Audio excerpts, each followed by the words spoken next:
Harapan orang hanya tinggal harapan. Tahun esoknya lagi, tahun kedua, 2/3 air dari langit Allah tahan. 2/3 tanam-tanaman dan hewan yang dapat dimakan, hewan ternak yang dapat dimakan di bumi, Allah biarkan mati. 2 kali lipat daripada tahun yang lalu, Pak. Beratnya hidup. Kelaparan semakin merajalela di seluruh dunia. Anak-anak kecil banyak bergelimpangan. Orang-orang dewasa juga sudah putus asa. La haula wala quwata illa billah. Saat itulah hadis sahih Imam Bukhari di dalam kitab Al-Adabul Mufrad. Rasulullah bersabda, tidak akan terjadi kiamat sampai tetangga tega mendatangi tetangganya demi memperebutkan sepotong roti yang ada pada tetangga yang ini membunuhnya dan mendapatkan sepotong roti itu.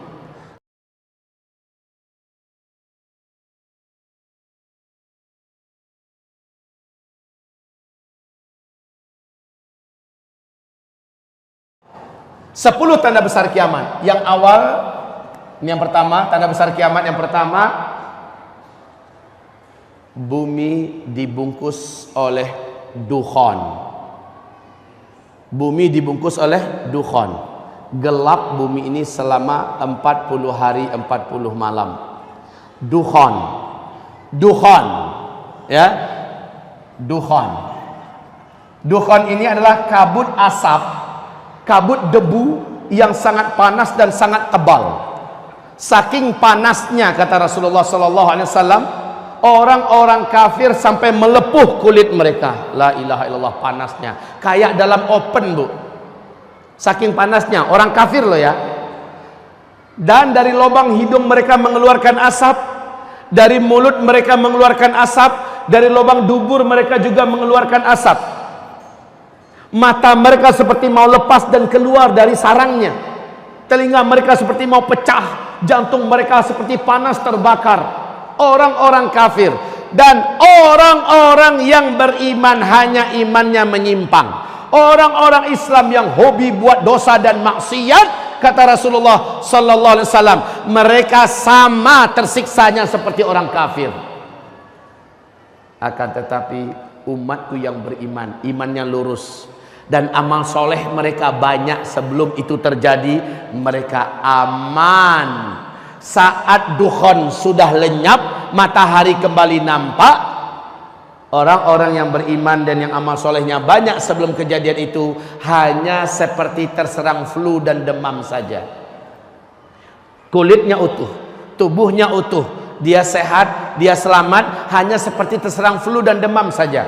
Tapi orang kafir, orang Islam yang hobi berzina sebelum kejadian itu, orang Islam yang hobi minum minuman keras, orang Islam yang hobi menelantarkan salat, orang Islam yang hobi durhaka kepada kedua orang ibu bapaknya, orang Islam yang masih hobi makan riba, orang-orang Islam yang masih banyak berbuat dosa dan maksiat, dia sama tersiksanya seperti orang-orang kafir. La haula wala quwata illa billah.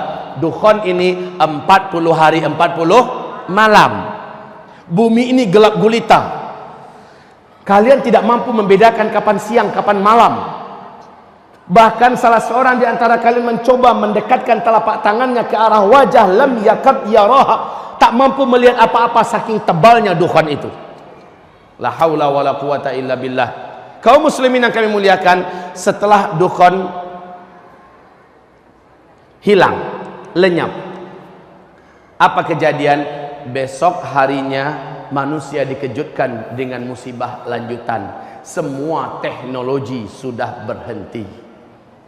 Semua teknologi sudah berakhir.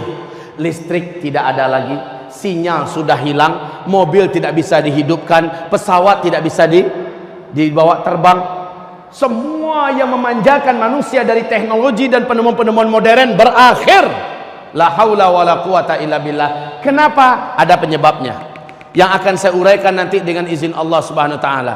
Saya bahagia, saya bangga, saya bersyukur dikasih oleh Allah kesempatan bisa bicara dengan sebanyak-banyak manusia seperti sekarang di sini.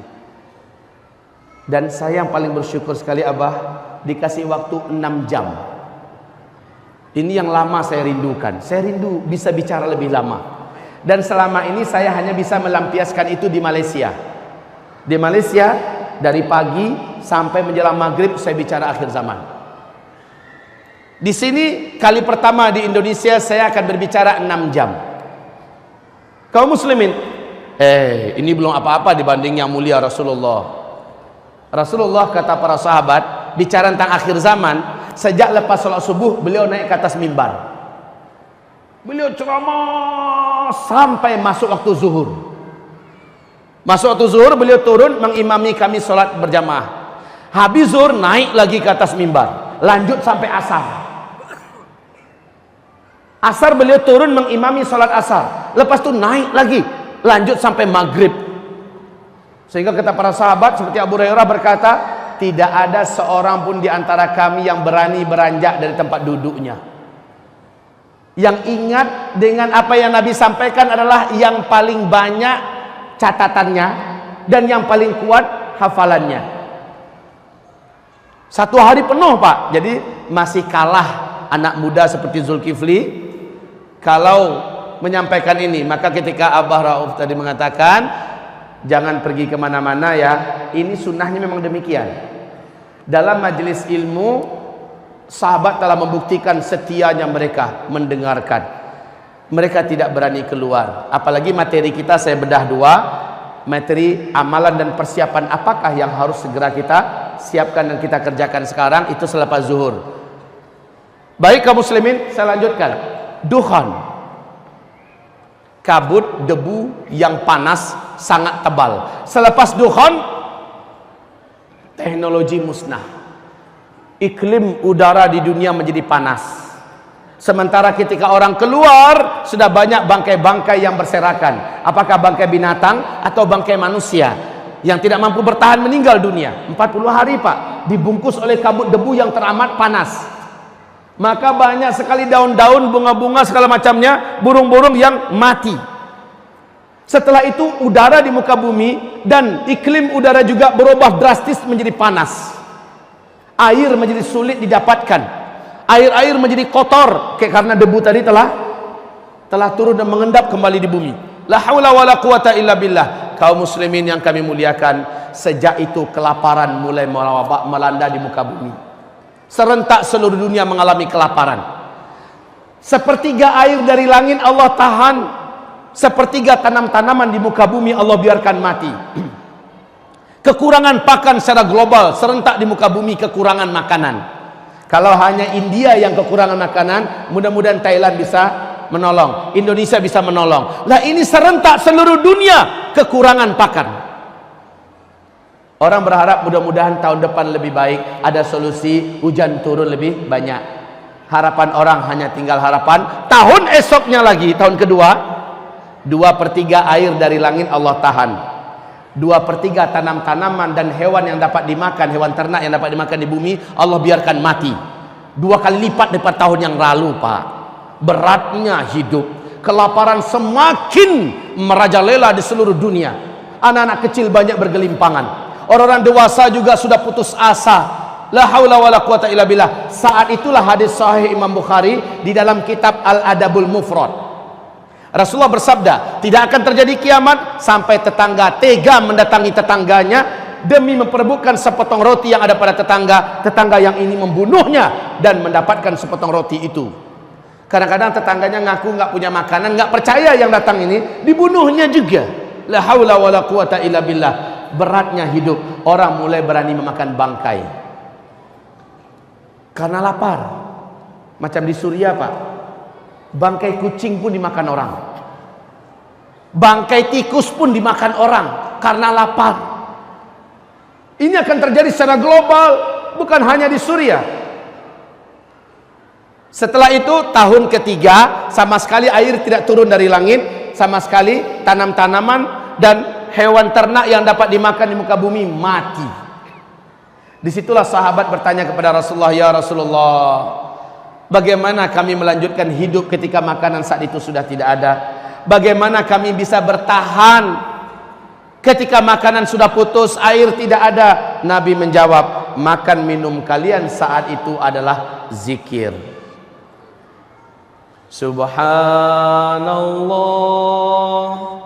walhamdulillah wa la ilaha illallah wallahu akbar. Kalian baca terus, niatkan untuk mengenyangkan perut kalian, Allah akan kenyangkan perut kalian. Niatkan ganti minum, maka Allah hilangkan dahaga kalian. Niatkan untuk menguatkan fisik kalian, Allah kuatkan fisik kalian. Baca subhanallah walhamdulillah wa la ilaha illallah wallahu akbar. Zikir adalah makanan kalian, zikir adalah minuman kalian. Kalau di sini kita dilatih untuk bagaimana berzikir, maka ke depan latih lagi zikirnya lebih hebat lagi. Anggap zikir kita selama ini kurang, berlatihlah agar berzikir sebenar-benarnya. Di kitab Zikir Akhir Zaman, kitab yang sudah kita siapkan Bapak Ibu, diajarkan bagaimana cara menyambut energi zikir yang selama ini terpendam. Umat ini sekarang kehilangan energi zikir. Umat ini pada sekarang, dulu Nabi Yunus dalam perut ikan. Zikir yang dibacakan oleh Nabi Yunus menyebabkan Nabi Yunus hidup dan selamat. Berapa lama Nabi Yunus dalam perut ikan? 40 hari 40 malam. Orang ulama ahli tafsir mengatakan, ada yang mengatakan 1 minggu, ada yang mengatakan 20 hari. Tetapi banyak riwayat mengatakan beliau dalam perut ikan 40 hari 40 malam. Dukhan berapa lama? Sama, 40 hari 40 malam. Nabi Yunus dalam perut ikan ada oksigen enggak? Dukhan ketika sangat tebal menyelimuti bumi, gampang enggak mendapatkan oksigen? Sama gelapnya, hitam pekat, sama dengan Nabi Yunus. Ada enggak sesuatu yang dapat diminum oleh Nabi Yunus dalam perut ikan? Tidak, sama dengan orang yang dibungkus oleh dukhan. Kejadiannya sama. Maka Nabi mengatakan sallallahu alaihi wasallam, ala unabbiukum bisyai' idza nazala birajulin minkum karbun aw bala'un min balayad dunya thumma da'a bihi illa furija anhu qalu bala qala du'a'u dhinnun. Mau enggak kalian saya ajarkan suatu amalan, suatu bacaan, apabila kalian mau membacanya, kalian mau mengamalkannya, maka tidak ada musibah seberat apapun yang datang kepada kalian, tidak ada satu bencana sehebat apapun yang menimpa kalian, melainkan kalian kalau membaca ini, kalian amalkan ini, Allah akan selamatkan kalian, Allah akan bebaskan kalian dari bencana tersebut. Mau, kata Rasul? Para sahabat menjawab, qalu bala, mau ya Rasul, mau. Nabi mengatakan du'a'u dhinnun, doa dhunnun. Dhunnun itu adalah gelarnya Nabi Yunus. La ilaha illa anta subhanaka inni kuntu minaz zalimin. La ilaha illa anta subhanaka inni kuntu minaz zalimin. Nabi Yunus membaca itu dalam kegelapan di perut ikan, di tengah kedalaman laut samudra. Terdengar zikir itu membumbung ke arasy Allah, mengguncang arasy Allah. Lalu Allah perintahkan para malaikat, turun, kalian periksa siapa yang berzikir itu. Allah Maha tahu, tapi Allah ingin beberkan ini kepada makhluk sampai hari kiamat. Malaikat periksa, ternyata zikirnya Nabi Yunus. Maka kata Rasulullah, siapa yang berzikir dengan zikir Nabi Yunus, apapun musibah yang dihadapinya dalam hidup, Allah pasti akan lepaskan dia dari musibah itu. Kesulitan apapun yang dia hadapi dalam hidup, dia zikirkan ini dengan zikir yang sebanyak-banyaknya, Allah akan bebaskan dia dari kesulitan hidup itu. Zikir ini dibaca terus menerus. Baik, kita lanjutkan. Dukhan, itulah dia tahun ketiga setelah Dukhan, terjadilah tanda besar kiamat yang kedua. Dan manusia saat itu sudah putus asa untuk hidup. Sampai-sampai orang yang beriman, kata Rasulullah, mereka lewat tepi kuburan. Dia berkata, ini orang beriman loh, orang yang taat, orang yang soleh, lewat di tepi kuburan. Apa katanya? Alangkah bahagianya orang-orang yang ada di dalam tanah itu. Kalaulah saya di posisi dia saat ini. Orang beriman, saking beratnya hidup ditahan, ditanggung Bapak, sampai-sampai dia iri dengan orang-orang yang sudah duluan meninggal, yang sudah ada di dalam kuburan. Alangkah bahagianya mereka, padahal tentu mereka bahagia dalam kubur. Tapi saking beratnya hidup di dunia.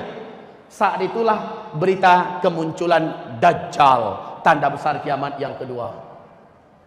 Dajjal lepas.